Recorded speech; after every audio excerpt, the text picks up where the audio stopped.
19 banks have been affected in what could be one of the biggest data breaches in the Indian banking system. The National Payments Corporation says more than 600 complaints have been received over fraudulent transactions worth 1.3 crore rupees. Ritu Singh is here with all the details. Ritu, how did this happen and what are banks saying?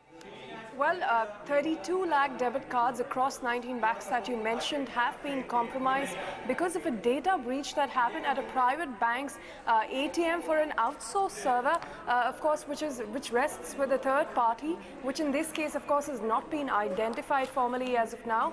What NPCI has said is that about 641 customer complaints have been lodged about fraudulent transactions amounting to 1.3 crore rupees. So far, all of these transactions have taken place outside of India, primarily in China and the US.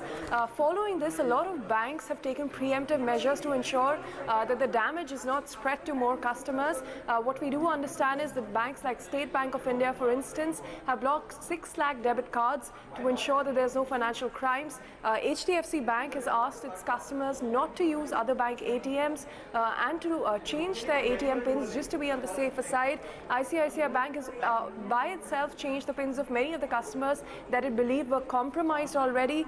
You have the likes of Yes Bank, which by the way was being touted as the bank where the bank where the breach really happened in some of the media reports, has said there's been no such incidents at the ATM network, which they claim is completely secure.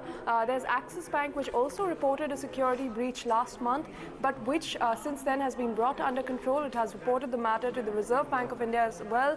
And then there's MasterCard and Visa, both of which say they're working with various agencies to get to the root of the cause of this data breach. Of course, the breach was not caused because of any lag at the bank's end or at the card's ends. A forensic report has been ordered in by the Payments Corporation of India, and that is expected by the end of this month.